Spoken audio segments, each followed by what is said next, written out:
Agora nós vamos considerar de novo o fibrado principal, tá certo? E definitivamente agora nós vamos considerar tanto o espaço de base quanto o espaço total, né, como sendo variedades diferenciadas, né? Então,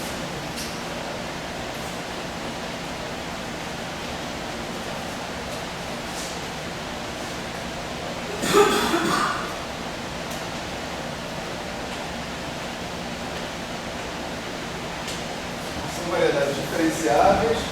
Isso daqui, né, é um fibrado principal.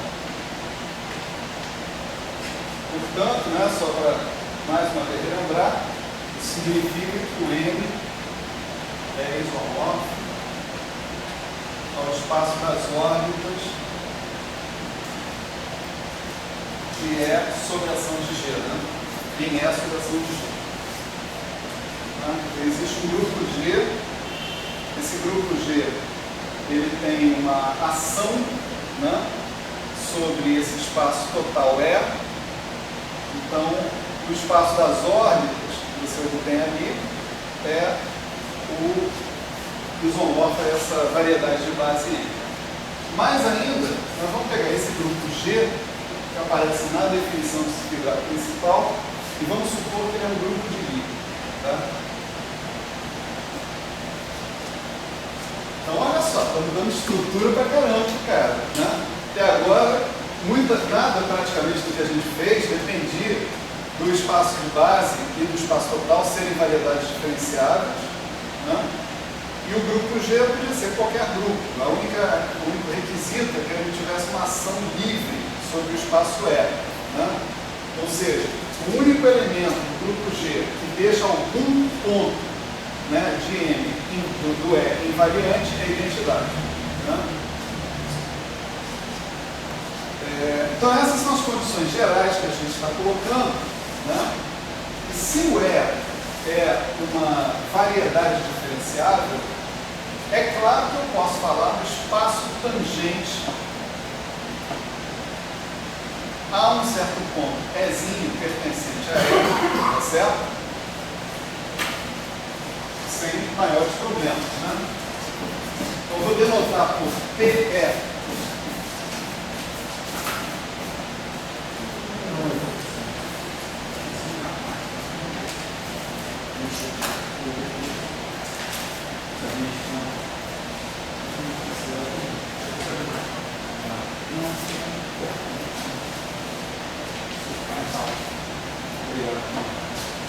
Tá certo?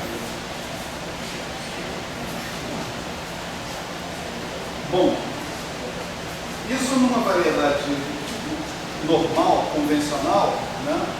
A gente tem o espaço tangente, calcula os vetores, olha lá a coordenatização, etc. Mas no fibrado, né, nós temos essa estrutura vertical, né? Essa estrutura de projeção na variedade de base, né? Então no fibrado a gente tem esse objeto que a gente chama de fibra, né? E no fibrado principal em particular, essa fibra ela é homeomorfa ao grupo G, né? Como a gente viu. Então, eu posso imaginar uma situação, né?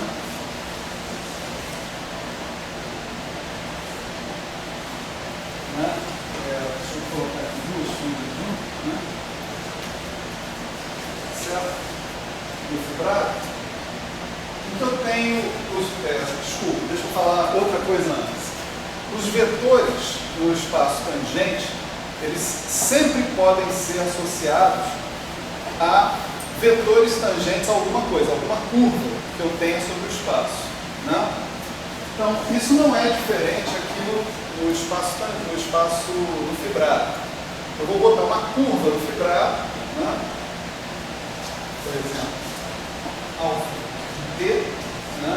T é um elemento do intervalo 0,1, por exemplo, dos reais, e alfa de T é uma curva, ou seja, uma correspondência suave desse intervalo no fibrado, tá certo? Parametrizada por T, né? naturalmente. Essa curva ela tem duas opções básicas, não é que ela tenha que ser exatamente assim, mas ela tem duas grandes opções que ela pode assumir. Ou ela pode passar de uma fibra para outra, né? Um ponto da curva pode estar numa fibra, outro ponto pode estar em outra, outro ponto pode estar em outra, etc. e tal. Ou ela pode, eu vou fazer assim para vocês entendam o que eu estou querendo dizer, né? Ou ela pode estar dentro de uma fibra. É claro que a fibra não é um espaço unidimensional, tá certo? A fibra frequentemente, a fibra no caso é um grupo de Lie, né? Nesse caso o fibrado principal, e o grupo de Lie em geral tem dimensão maior do que 1, né? Mas mesmo num espaço de dimensão 1 você pode imaginar uma curva, não tem problema. Mas nessa situação aqui o que eu quero dizer é que a curva ela é uma correspondência do intervalo 0 e 1 no fibrado, mas cujos elementos de chegada não saem de cima da fibra, tá certo? Os elementos estão em cima da fibra, né? A pergunta inicial que nós vamos fazer é a seguinte: será que existe um critério que eu possa utilizar para caracterizar vetores tangentes a curvas que estejam exclusivamente em cima da fibra? Né? Por exemplo, nessa situação aqui, né, o que eu sei é que o π de alfa de t, né, é igual ao P. Né? Se a curva está inteiramente contida na fibra, né, o π de alfa de t é igual a P. Né? Então, se eu pegar, né, esse π de alfa de t, né, é igual a P, então ele me fornece um elemento da variedade. Se eu pegar uma função genérica da variedade nos reais, faz sentido eu escrever isso aqui, né? F π de alfa de t. Não é isso? Isso aqui é um número real, né? E faz sentido também eu escrever isso aqui, já que a curva é uma função suave. Isso aqui eu posso perfeitamente dizer o que é de t mais delta t menos de t, etc. E tal, né? Calcular isso, sei lá, em t igual a 0, lembrando que eu posso estar imaginando que o alfa de 0 é esse ego dado para aí, né? Então, o resultado disso está aqui, né? Vou escrever a mesma coisa de outra maneira.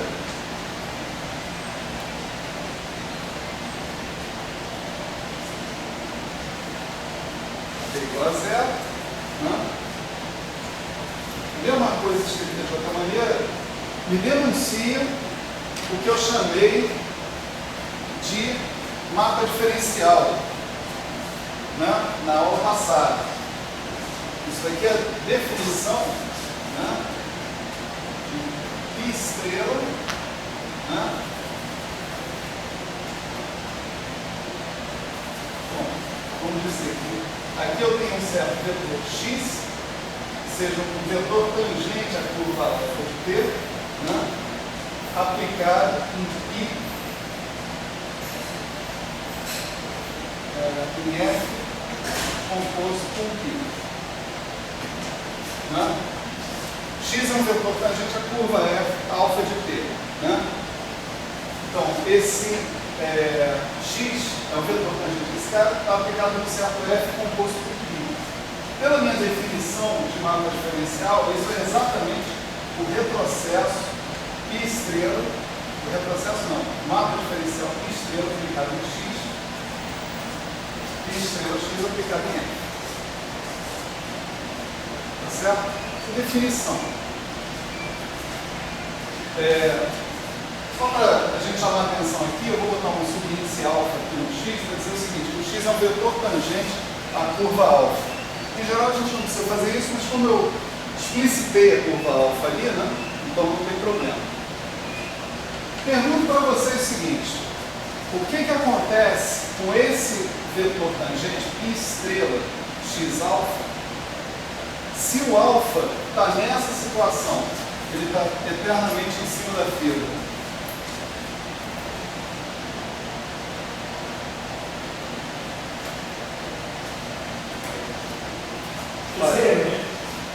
Zero, exatamente. Né? Pode completar. Por que é zero? Porque basicamente isso é o pullback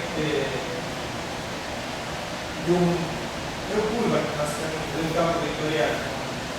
Você faz o pullback do N e o vetor induzido em N. Bom, parece intuitivo, não você vê demonstrado. Não, está demonstrado aqui, mais fácil do que isso que você está falando. Pullback, eu defini na aula passada, se refere a formas diferenciais, não a vetores. Não, pensando em geral, se eu penso ele como uma variedade independente e N é outra variedade, o π, de alguma forma, ele puxa o campo vetorial para uma variedade nova. Ele leva o campo vetor, né, do E, do espaço tangente ao espaço tangente N. Isso. Beleza, até aí tudo certo. Né? Mas por que ele tem que ser zero? Né? Ele tem que ser zero por causa disso aqui. Ó. Se o alfa de t está em cima, está numa fibra, né?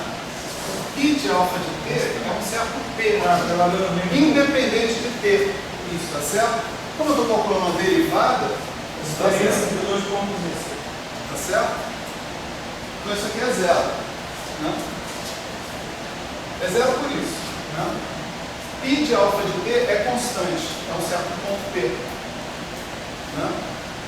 Então, se eu tiver um vetor tangente a uma curva que esteja sobre a fibra, tá certo? Se tiver um vetor tangente a uma curva que esteja sobre a fibra, esse vetor tangente induzido na variedade, né, pelo mapa π, conforme o Marcelo lembrou, né, o que o mapa π estrela faz? Ele pega o vetor tangente no fibrado e lança ele num vetor tangente no ponto P na variedade. Né? Então, se esse vetor tangente for tangente a uma curva que está em cima da fibra, né, então o vetor induzido na variedade vai ser zero. Porque todo mundo se comprime no mesmo ponto. Né? Quando você projeta, todos os pontos da curva são projetados no mesmo ponto. Simplesmente não tem curva aí. A única curva possível é a curva constante. Né? Eu poderia ter um resultado diferente de zero se nessa projeção eu tivesse variação. Um P, P', P2 linhas, coisa assim. Mas eu não tenho, todo mundo vai no P, então dá zero. Né? Então, conclusão, né? Se x é tangente a alfa de t totalmente contínuo, o π é menos 1 de t, tá certo? Se x é tangente a alfa de t contínuo a p menos 1 de t, então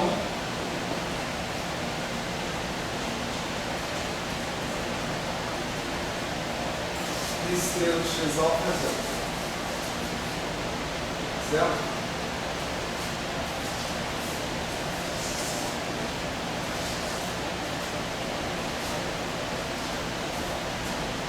Agora vamos pensar o seguinte. Suponha que agora x é um vetor tal que π estrela dele dá zero. Tá certo? Então, deixa eu colocar aqui por outro lado. Né?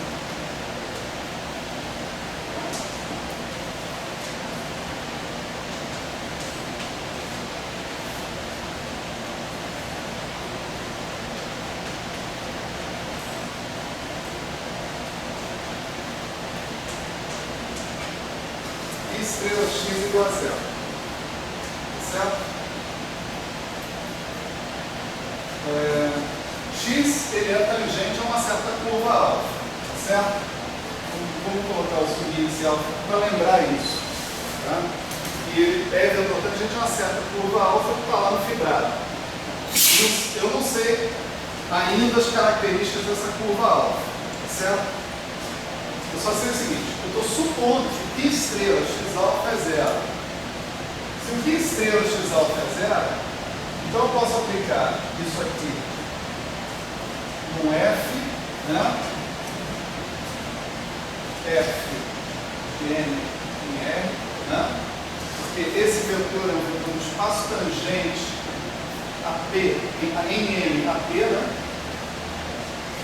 Então, isso aqui vai virar o x alfa de π bola F, desculpe, de F bola π, né?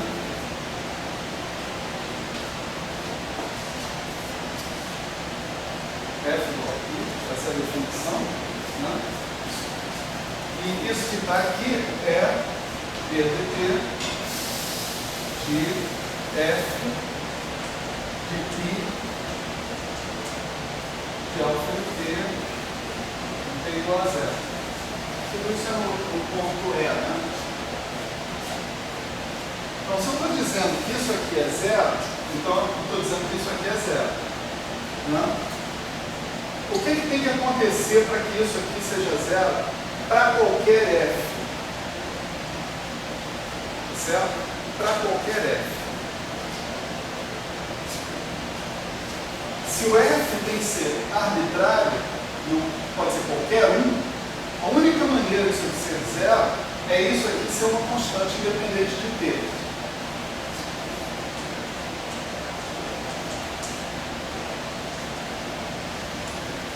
Quando eu falo constante, estou dizendo independente de T. Mas independente de T significa que isso aí é o ponto Q. O π de alfa de zero é o π de E. Né? Tá certo? Então, π de alfa de zero tem que ser igual ao π de alfa de T. Como o π de alfa de zero é o π de E, né? Então o π de alfa de T tem que ser o T. Então eu chego à conclusão que, bom, a rigor, eu estou extrapolando aqui, isso aqui tem que acontecer uma vizinhança de T igual a zero. Isso não é obrigado a acontecer para qualquer T genérico. Isso tem que acontecer para uma vizinhança de T igual a zero. Né? O que eu garanto aqui é que essa curva na vizinhança de T igual a zero, ela está completamente contida dentro do fibrado, dentro da fibra. Já que o π de alfa de T dentro dessa vizinhança é constante igual a T. Portanto, esse critério π estrela de x igual a zero, tá certo? É um critério necessário e suficiente para que você tenha um vetor tangente a uma curva completamente contida na fibra. Não precisa estar completamente contida na fibra. A vizinhança do ponto onde você está calculando o vetor tangente tem que estar contida inteiramente dentro da fibra. Essa é a história. Né? Então, esse critério, π estrela x igual a zero, é o critério que eu tenho que adotar se eu quiser descrever, né, essa situação. Tem uma curva cuja vizinhança do ponto E, né, está inteiramente contida na fibra. Vetores tangentes desse tipo, tá certo? São chamados, por exemplo, de vetor assim, né? O vetor tangente desse tipo, ele é chamado de vetor vertical, tá certo? Já um vetor tangente numa situação dessas, né, onde a curva envolve mais de uma fibra, né, ela atravessa fibras, esses vetores são chamados de vetores horizontais. Certo? Então, agora nós estamos preparados para uma definição, né, que é a definição de vetor vertical.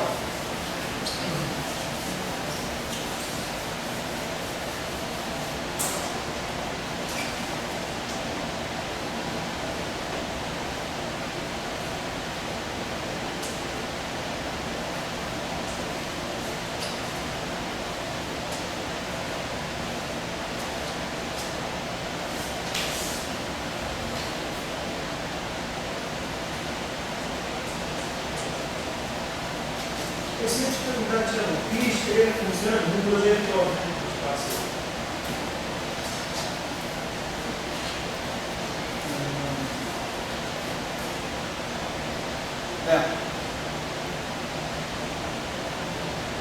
Deixa eu analisar essa frase.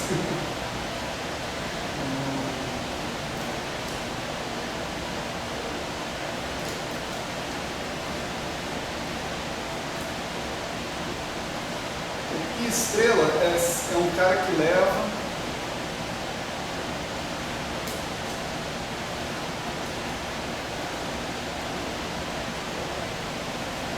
do espaço tangente no espaço tangente ao fibrado, no espaço tangente da variedade. Né? Como a gente pode suspeitar isso que você falou, né, que ele funciona como projetor, atuando em vetores daquele outro tipo, que seriam vetores horizontais. Isso. Né? Aí você pensaria, nesse caso o pi-estrela dá um resultado diferente de zero. Ele me dá um vetor mesmo na variedade, tá certo? Porque ele está projetando pontos vizinhos ali sem problema nenhum. Dá para calcular o espaço tangente sem problema. Ele é uma espécie de projetor, pelo menos. Porque um projetor, tecnicamente, a gente tem que satisfazer. Tem que satisfazer umas outras condições. Né? Mas, enfim, a gente pode definir, né, agora, no espaço tangente, né,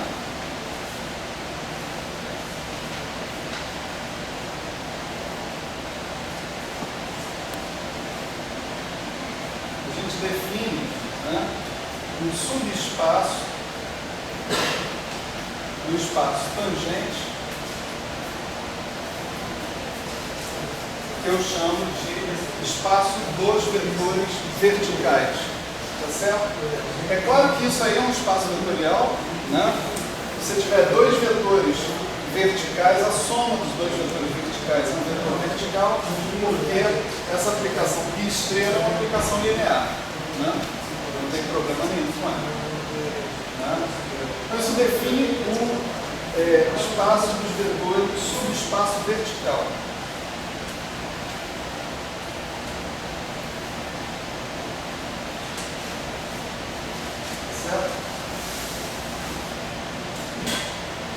Você veja que a gente precisou, para definir esse subespaço vertical, da noção de projeção. Né? Portanto, isso daqui é uma característica de fibrados, certo? Em lugares onde a gente tem esse mapa do espaço total no espaço de base. Né? Bom, se eu definir um subespaço vertical, nada mais natural do que eu dizer que eu quero definir também um subespaço horizontal. Tá certo? Então vamos definir um subespaço horizontal.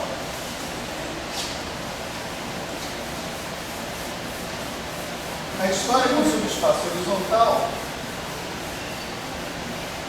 é que ela requer algumas condições. Né? Definição.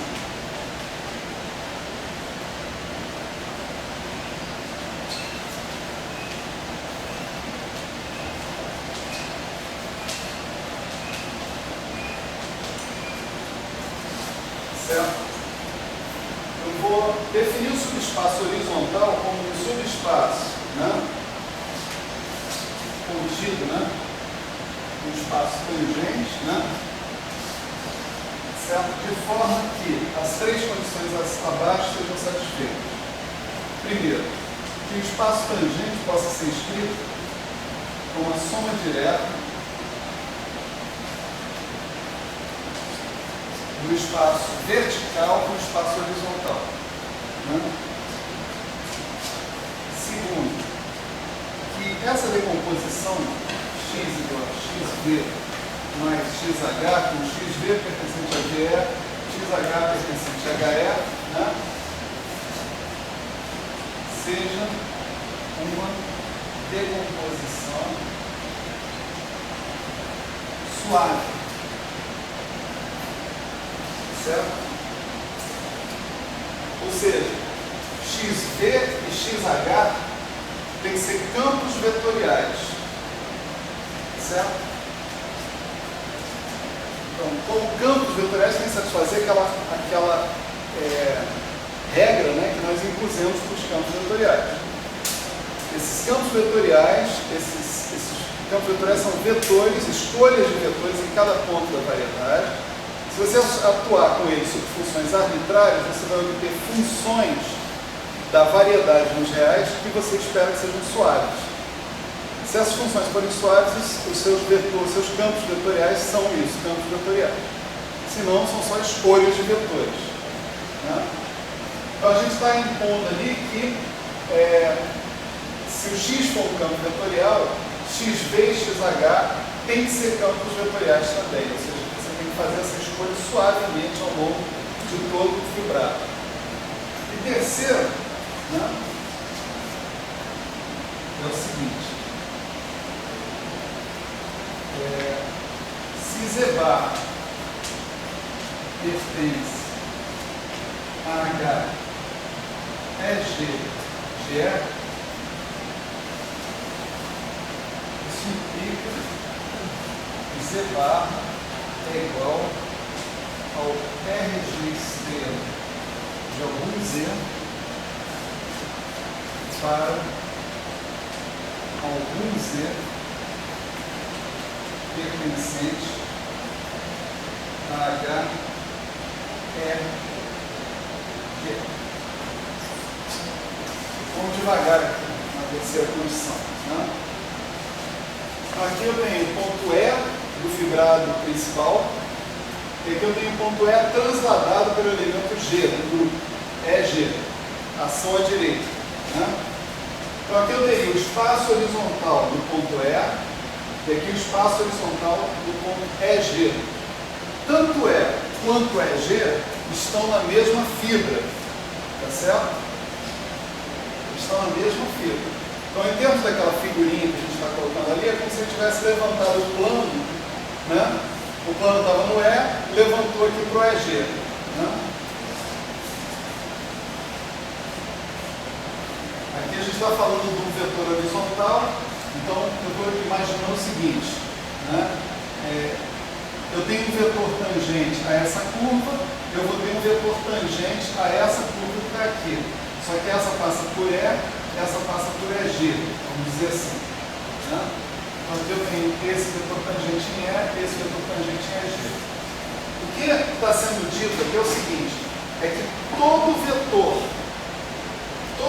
tangente horizontal que estiver aqui em EG é o resultado da ação à direita induzida, tá, do RG sobre algum vetor que esteja em E.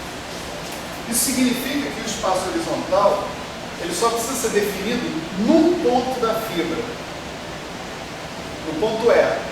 Uma vez que foi definido o ponto E, por translação à direita, o espaço horizontal é completamente definido ao longo de toda a fibra. Tá certo? Você não tem mais liberdade. O espaço horizontal está todo definido a partir dessas curvas que passam pelo ponto E. Definir aqui, ele está definido para toda a fibra, todo o resto da fibra. Tá?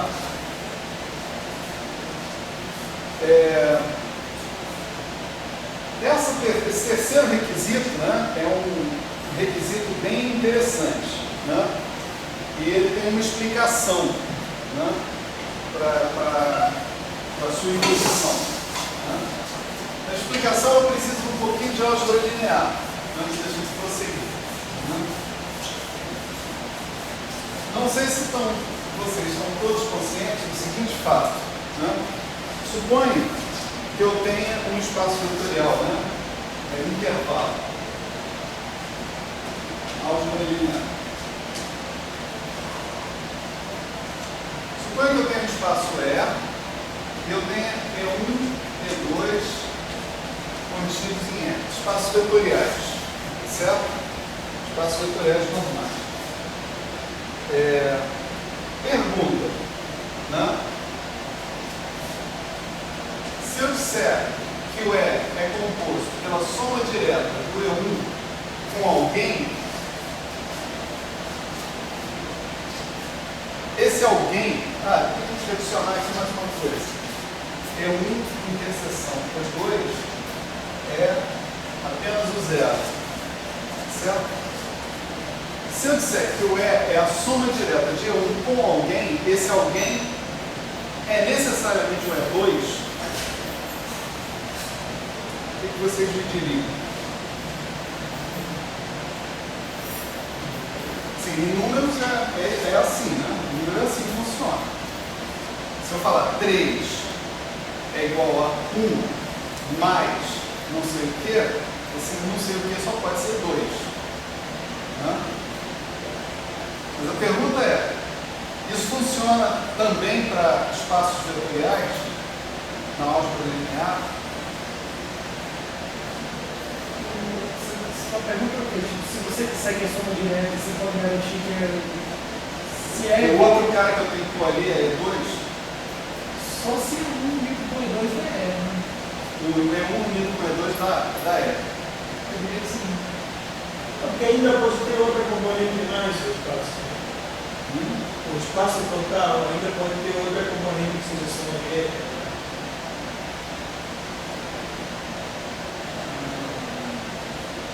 Não. Com certeza, isso é um teorema. Você me enrolou. E1 unido com E2, você está dizendo? Não tem que ser. Então não tem que ser. Não estou dizendo nada. Estou perguntando. A resposta é não. Se a união der E, sim. Não, a união não dá E. Então não é verdade. A união da E. Não, a união não dá E. É isso que ele me enrolou. Eu perguntei. Eu perguntei se a união da E. Você falou que sim. A união não dá E. Sim, é verdade. A pergunta é a seguinte. A gente está tentando construir o E como soma direta de dois espaços. Eu estou dizendo que uma das parcelas de soma direta é o E1. Né? Eu tenho ali um E2, que também é um subespaço, que cuja interseção com o E1 é só o zero, porque o zero tem que estar em todo o subespaço. Né? A pergunta é a seguinte: se eu quiser escrever o E como E1 soma direta com alguma coisa, essa alguma coisa é necessariamente o E2? Você diz que não. Nesse caso ele é disjunto. Você diz que sim. Nesse caso tem disjunto. Não? Também? Luiz? Eu acho que é, eu acho que não. Sim. Então, o E2 pode ser um subespaço trivial. Não. E2 não é o zero. Porque eles são disjuntos do espaço. Não faz sentido você fazer uma soma direta entre E1 e E2. Você pode unir e dar o E. Ou não dá o E, não dá o E. Dá para fazer outra coisa. Não dá o E. E1 união com E2 não é o E. Isso aqui foi a contribuição do Edgar para confundir a aula.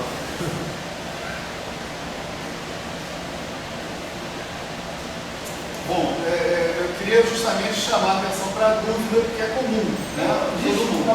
Ele prova agora que mentira. Não precisa, eu vou provar, querido. Não, ele prova em uma frase, ele dá um argumento. Não, eu te dou um argumento melhor, mais rápido. Olha só. Não tem como. E pode ser sim escrito como E1 mais E2, mas também pode ser escrito como E1 mais E2', se o E2' satisfizer a mesma condição de ter interseção com E1 apenas dada por zero. Ou seja, a soma direta, o espaço total e uma das componentes da soma direta não determina o outro espaço que a gente tem que ter. Tá certo? Exemplo. Né? Exemplo bom é esse aqui. Vamos lá para R2. Né? Então você tem, vamos chamar de E1,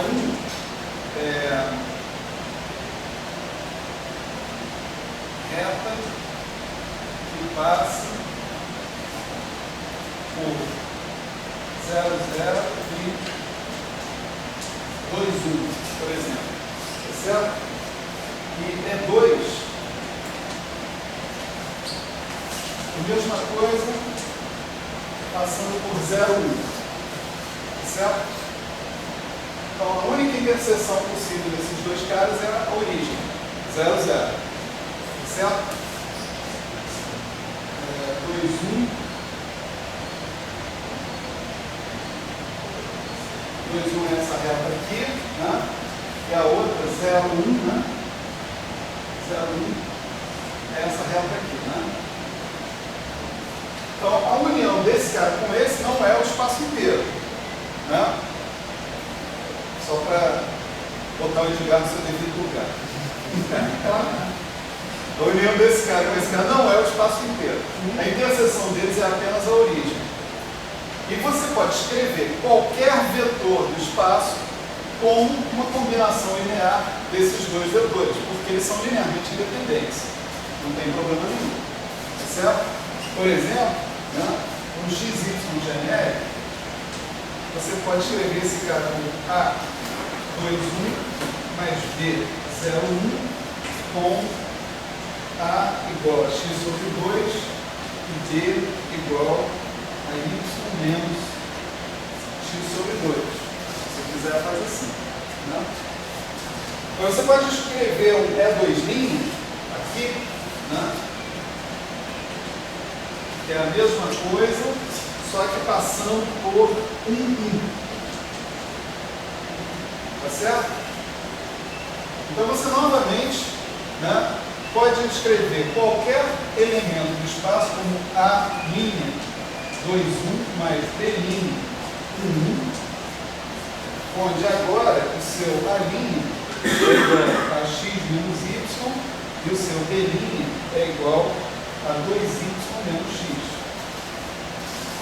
Então você decompôs o espaço, né, o R2 inteiro, como soma direta de E1 mais E2, ou, se você quiser, como soma direta de E1 mais E2'. Você fez praticamente o mesmo exemplo que eu ia dar. Foi a mesma coisa que eu ia falar para mim. Porque tipo, eu ia dizer o seguinte: você toma, por exemplo, um espaço bidimensional, aí você toma, por exemplo, uma base canônica, 1, 0, 0, 1, que eu acho muito mais fácil de escrever isso. Aí você tem um espaço como soma direta. E o outro eu ia trocar o vetor, por exemplo, com 0 pelo vetor com 2. Também você já o espaço todo ia ter uma soma direta relativa. Muito bem. Obrigado pelo esclarecimento. Obrigado pelo esclarecimento. Isso é para dizer o seguinte, né? Se eu disser que o espaço tangente é a soma direta do espaço vertical com o espaço horizontal, estou chamando a atenção aqui para vocês, isso não define o espaço horizontal. Certo?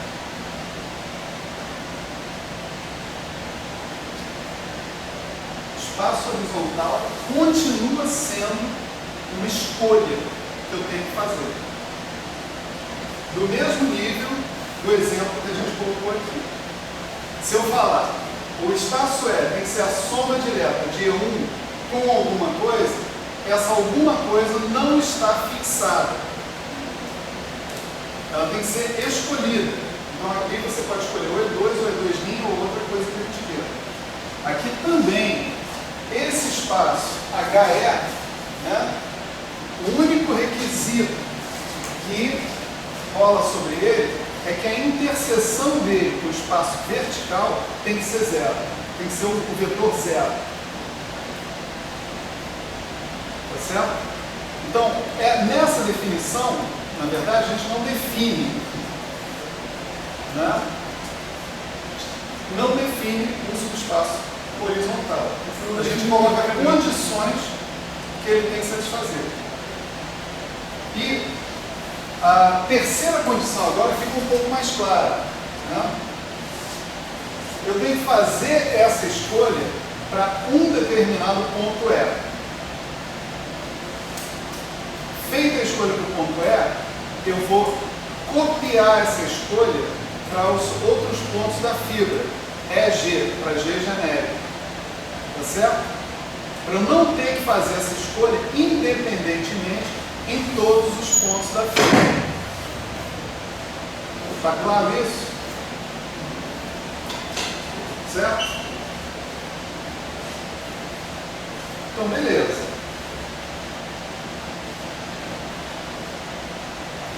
Então, qualquer espaço que eu use que consiga satisfazer isso aqui, tal que eu possa descrever o espaço tangente como espaço vertical, mais esse cara que está aí, né, é uma quantidade a espaço horizontal, satisfazendo, é claro, as outras duas condições. Certo? Quer dizer, essa condição aqui, ela define o espaço horizontal num outro ponto da fila, se o espaço horizontal estiver definido num ponto. Estiver definido em E, ele está definido em EG. Tá certo? Mas a definição dele em E ainda é obscura. Não vamos fazer. Legal. Então, vamos fazer o seguinte. Né? Próxima pergunta que a gente tem que responder é a seguinte: como é que eu escolho, como é que eu defino um desses espaços horizontais? Né? Tem alguma maneira operacional de eu definir um espaço horizontal? O espaço vertical tem uma maneira operacional. Eu pego um π, né, estrela, aplico no vetor. Se dá zero, ele é do espaço vertical. Né? Mas o espaço horizontal, eu não tenho nenhum critério como esses para definir. Né? Então, o restante dessa aula vai ser para a gente encontrar critérios, um critério, na verdade não é critério, gente, um critério, para definir o espaço horizontal. Certo? Então, antes da gente prosseguir, vamos fazer outro intervalo. Né? Nesse intervalo, nós vamos fazer a representação adjunta.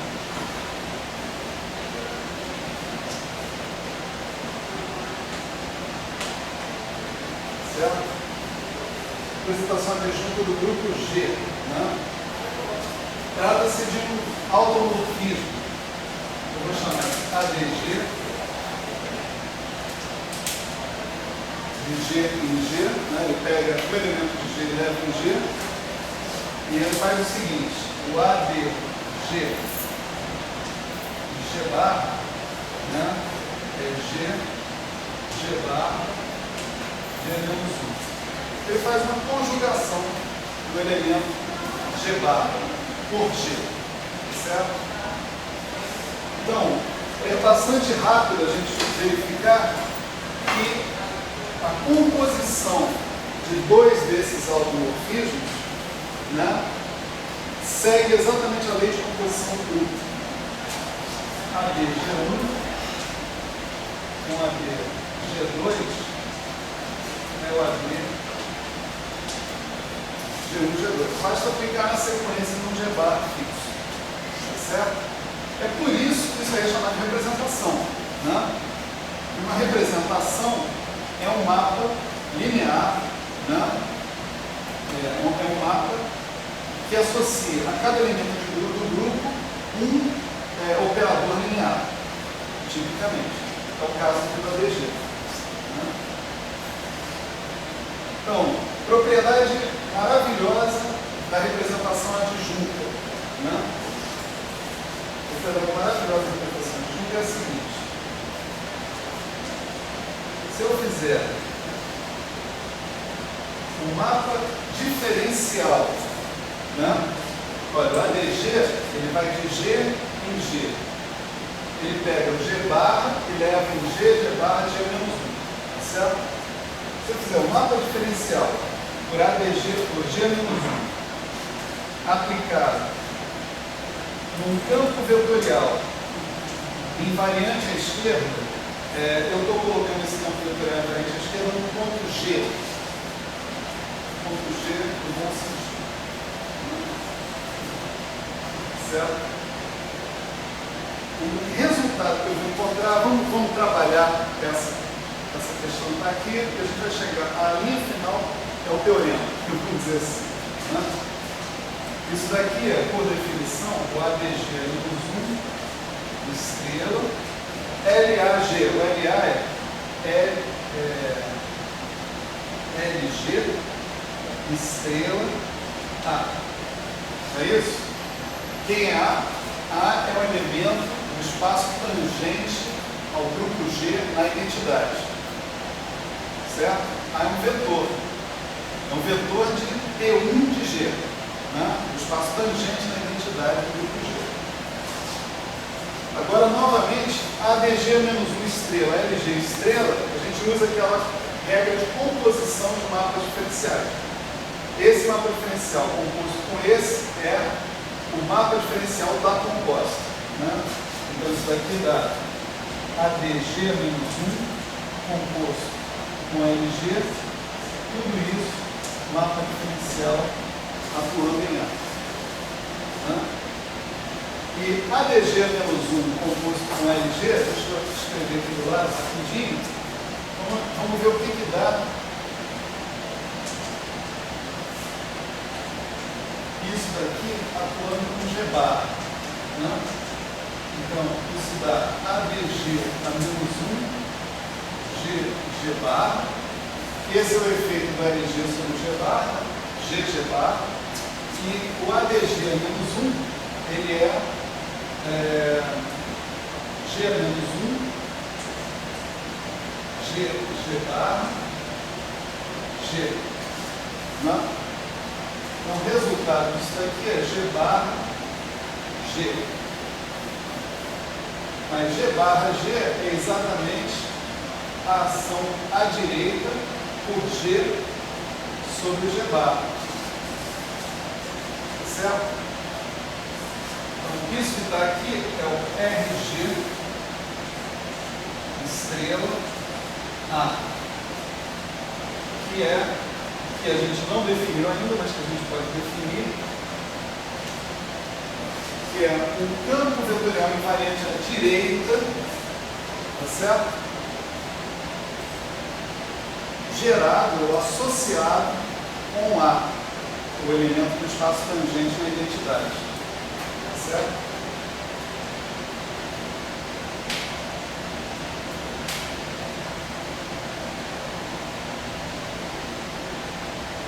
Vamos guardar isso aqui, né, na cabeça e voltar para a nossa questão. Nossa questão era a seguinte: tá bom, o subespaço horizontal, apesar de ele ter que satisfazer requisito 1, requisito 2, requisito 3, ele ainda assim é uma escolha. Né? E a coisa está muito fluida, muito solta. Eu não sei como é que eu faço essa escolha, em geral, de uma maneira simples. Né? Então, há uma maneira de fazer escolhas de subespaços horizontais. Essa maneira é a seguinte: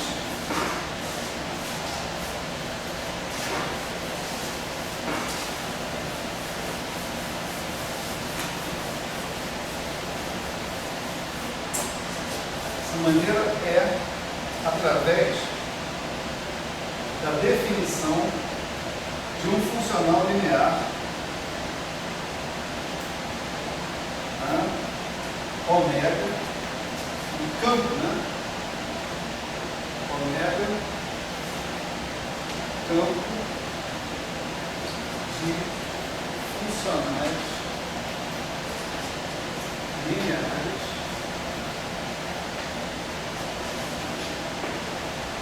que saem de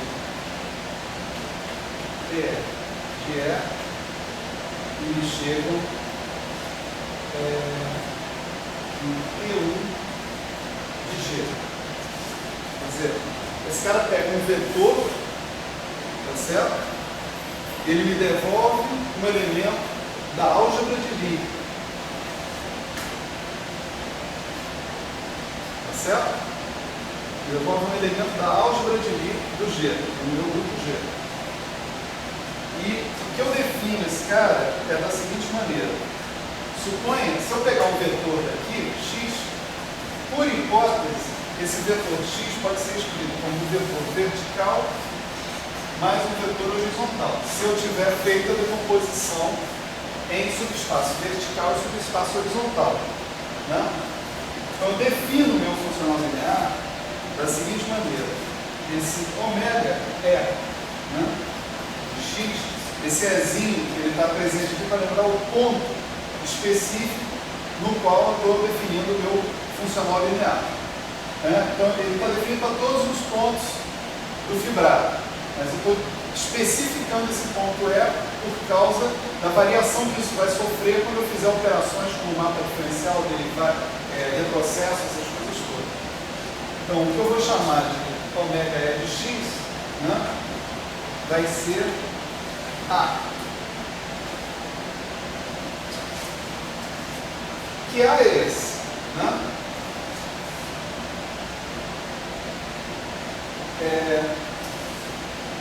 A é o elemento do espaço tangente, à identidade, que corresponde à parte vertical do vetor. Certo?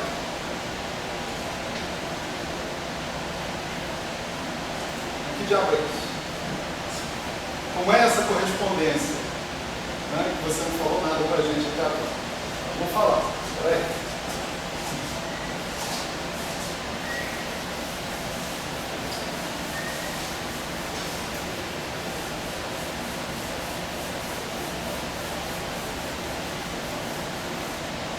Vamos pegar um vetor vertical, certo? Vamos pegar um vetor vertical. Então, se eu tenho um vetor vertical, ele é tangente a uma curva alfa de t, que satisfaz π de alfa de t igual a π de E igual a t, Então, essa curva é uma curva que está inteiramente dentro da fibra, Se ela está inteiramente dentro da fibra, ela permite que eu a escreva como sendo E vezes um psi de t.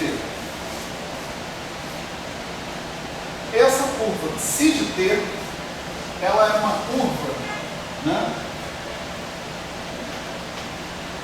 em G. Está claro ou não está claro isso? Vamos ver, quem tem dúvida sobre isso, vamos falar agora. Essa parte é muito importante, essa dúvida. Certo? Estou dizendo o seguinte, se eu tiver um vetor vertical, esse vetor é um vetor tangente a uma curva que está exclusivamente sobre a fibra. Certo? Se a curva está sobre a fibra, como é que são os pontos dessa curva?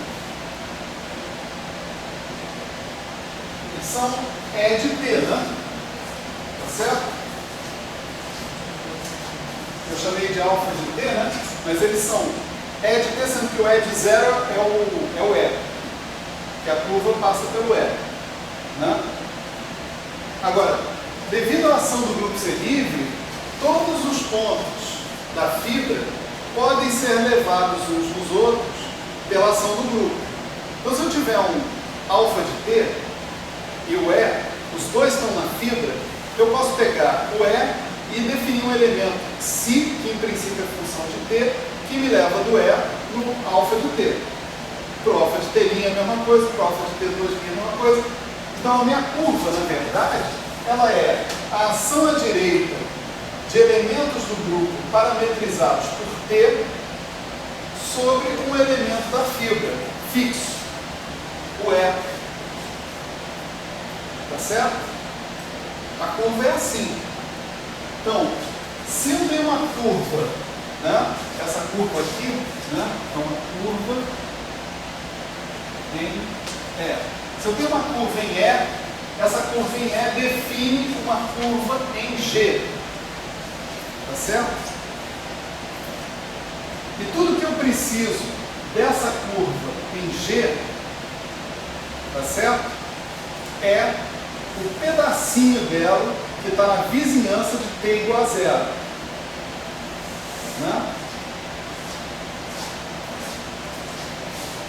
O pedacinho da curva que está na vizinhança de t igual a zero. Então, essa curva de si, eu posso estabelecer coordenadas, por exemplo, para ela. Para essa curva de si. Se eu estabelecer essas coordenadas, essa curva de si na vizinhança de t igual a zero, ela é, vamos dizer, a curva identidade, né? Coordenadas da curva identidade, mais P vezes AMI, onde o nosso AMI são as componentes do vetor tangente a ela. Tá certo? Isso é praticamente intuitivo, né? Se eu quiser aproximar a minha curva na vizinhança de um certo ponto, né? Ela é o próprio ponto mais vetor tangente. Isso numa curva no RN, né? Desculpa. Né?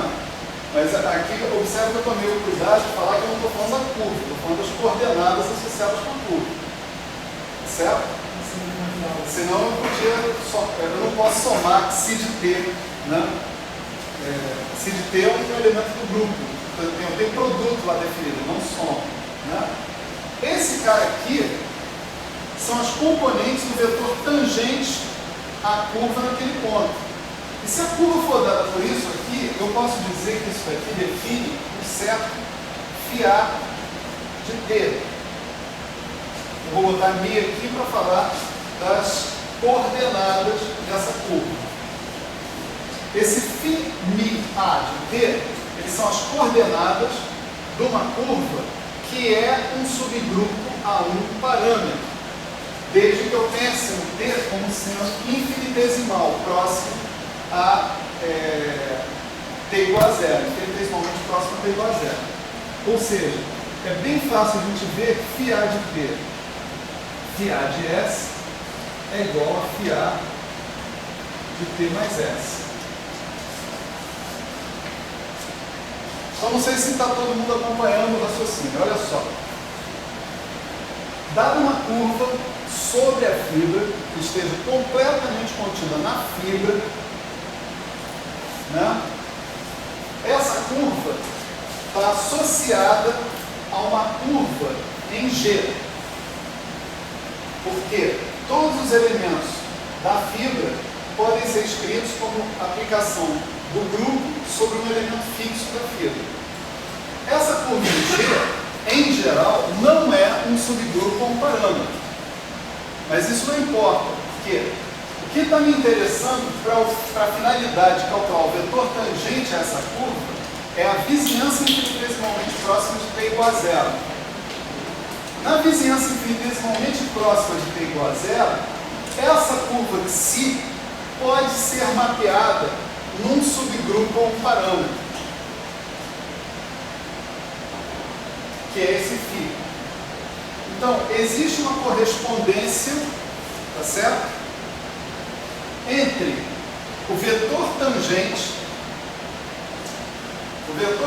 a essa curva e um elemento do espaço tangente ao grupo na identidade, que é o A. É a essa correspondência que eu estou me referindo. Tá certo? Dessa forma, por exemplo, eu posso escrever o meu x, né? Tá certo?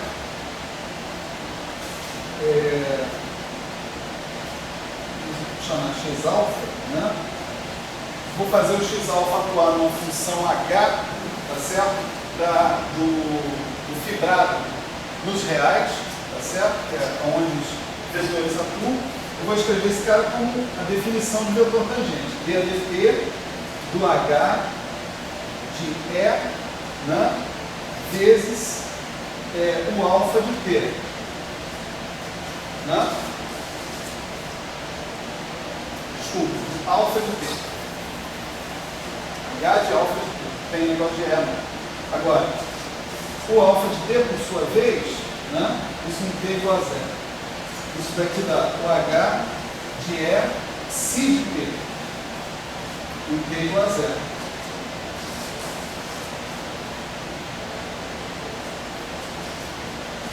E o psi de T, como eu estou na vizinhança de T igual a zero, eu posso substituir por φ de T. Tá certo? Porque só interessa a primeira ordem em T. De qualquer jeito.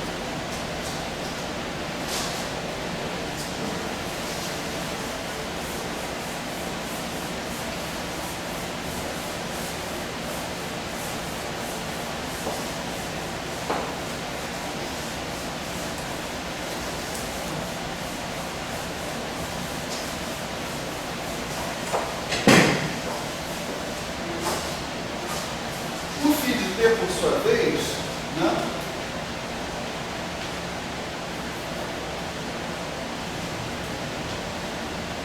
é aquilo que a gente chamou, acho que é FIAD, né?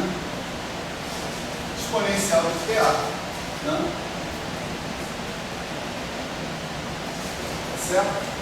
Esse cara, portanto, né, ele é o que eu defino como o campo vetorial induzido, né, sobre a variedade pela curva FIAD T.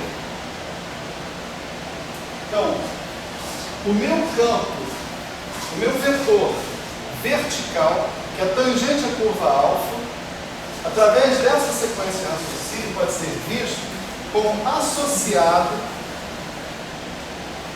de maneira 1 a 1 com o espaço, um elemento do espaço tangente ao grupo G na identidade. Então, qualquer que seja o X pertencente ao espaço vertical, existe uma correspondência 1 a 1 com A pertencente a T1 de G. Dessa maneira. Certo? Então, o que ajuda aí a gente perceber o seguinte: todos os vetores são vetores tangentes a alguma curva sobre a variedade. Se essa curva for vertical, ou seja, se ela estiver contida na fila, né, através dessa construção, a gente observa que essa curva está associada com um subgrupo ou um parâmetro. E como a gente falou, a gente não provou, a gente só falou na aula passada, todo subgrupo ou um parâmetro está associado com um elemento do espaço tangente da identidade. É completamente especificado por esse elemento. E vice-versa. Certo? Então, realmente, se eu tiver um vetor tangente vertical, eu tenho um elemento A no espaço tangente na identidade. E agora eu posso voltar para o objeto que eu estou definindo aqui. O objeto que eu estou definindo aqui é um funcional linear, né, ômega, que ele é funcional sobre qual espaço? Sobre o espaço tangente, o espaço tangente inteiro. Né?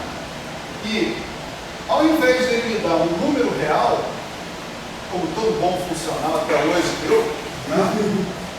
Os funcionais que a gente estudou foram as formas diferenciais, não é isso? As formas diferenciais são funcionais sobre os reais ou sobre os complexos. Né? Eles me dão números reais ou números complexos. Então, vetores me dão números reais ou números complexos. Esse cara não. Esse cara pega um vetor e me devolve um elemento da álgebra de Lie do G. Essa é uma outra maneira de dizer que isso é uma forma que toma valores na álgebra de Lie do grupo G. Certo? É exatamente isso o que significa essa frase que a gente vê escrita em tudo quanto é livro. Fulano de tal toma valores na álgebra de Lie, que significa qual é o objeto de chegada. É um elemento da álgebra de Lie do grupo. Tá certo? T1 de G. Como é que ele faz isso? Ele faz isso assim. Ômega é atuando num X genérico. O X é um elemento genérico do TR de G. Agora, eu estou supondo que esse X é decomponível em X vertical mais X horizontal. Onde X vertical pertence ao espaço vertical, X horizontal pertence ao espaço horizontal. Tá certo? Então, esse ômega, atuando nesse X, é claro, tudo isso no ponto E do fibrado, e dá quem? Ele joga fora esse pedaço, esquece esse pedaço horizontal, pega o pedaço vertical e faz essa análise aqui. Pergunta para ele o seguinte: quem é o A da álgebra de Lie que está associado 1 a 1 com você? Descobre quem é o A e fala: ômega E de X é esse cara. Certo? Esse objeto que está aí, né, é o que a gente chama de forma de conexão. Certo? Muito prazer. A tarefa agora é transformar esse objeto que está aí no campo de Gauss, tá certo? Na coisa que a gente conhece. Vamos transformá-lo. Vamos revelar. Uma pergunta que eu poderia fazer porque eu tenho uma saída. Esse T1 do G é o espaço vertical? Não. T1 do G, o grupo G é o grupo de Lie, tá certo? E todo grupo de Lie é uma variedade diferenciada. Então você pode falar do espaço tangente num ponto genérico dessa variedade, né? Então, em particular, fale do espaço tangente na identidade. A identidade é um ponto do grupo de Lie. T1 de G, então, é o espaço tangente na identidade. Na aula passada, a gente verificou várias coisas sobre esse espaço tangente na identidade. A gente verificou algumas características, né, que eram as seguintes. Cada elemento do espaço tangente na identidade é um vetor, né, do ponto de vista, né, de variedades diferenciadas, né? Então, cada vetor de T1 de G está em correspondência 1 a 1 com campos vetoriais invariantes à esquerda sobre o grupo G. Tá certo? A gente definiu campos vetoriais invariantes à esquerda como campos tais que, quando você faz uma translação à esquerda, você simplesmente vai no valor do campo no ponto transladado. Tá certo? Quer dizer, não acontece nada de novo ao fazer a translação, né? Então, o espaço tangente na identidade, com isso, a gente verificou também que o espaço dos campos vetoriais invariantes à esquerda era fechado sobre o parêntese de Lie. O parêntese de Lie de dois campos vetoriais invariantes à esquerda é um campo vetorial invariante à esquerda. Essa estrutura pode ser transladada para o espaço tangente na identidade, de modo que assim o espaço tangente na identidade ganha a estrutura de uma álgebra de Lie. Então, uma álgebra de Lie é o quê? É um espaço vetorial onde você tem uma lei de composição que é antissimétrica, distributiva e satisfaz a identidade diacótica, né? E é fechado por essa lei de composição, né? O espaço tangente na identidade satisfaz todos esses requisitos e, portanto, ele pode ser chamado de uma álgebra de Lie. Tá certo? Eu perguntava isso se está relacionado com o vertical também, porque o grau principal seria essencialmente M produto da questão dos gêneros. Então eu imaginaria que o espaço tangente ao G observa assim como um espaço vertical.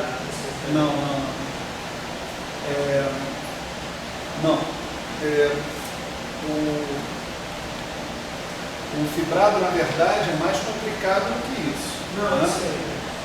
Tá certo? Ele é N cartesiano G localmente, né? Globalmente Sim. não, localmente apenas, né? Mas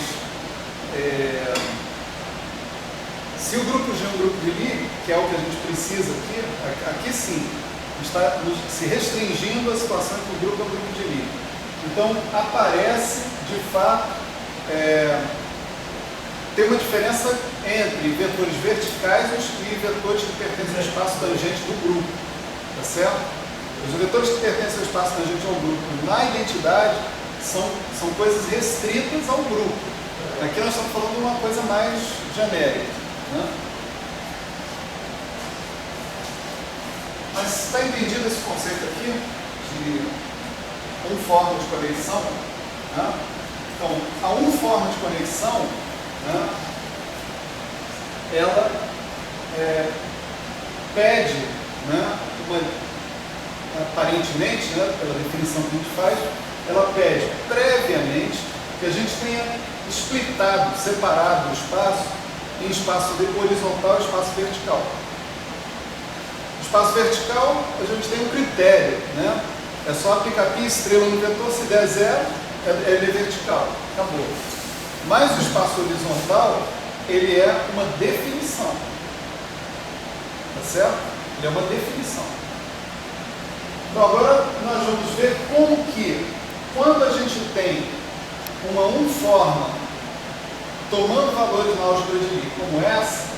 como que essa uniforme nos ajuda a definir um espaço horizontal.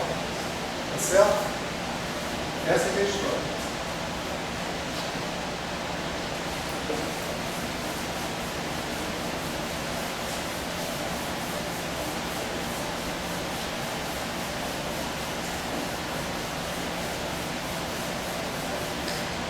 Primeiro vamos mostrar que essa uniforme de conexão, definida dessa maneira, satisfaz 3 propriedades interessantes. Né? A primeira propriedade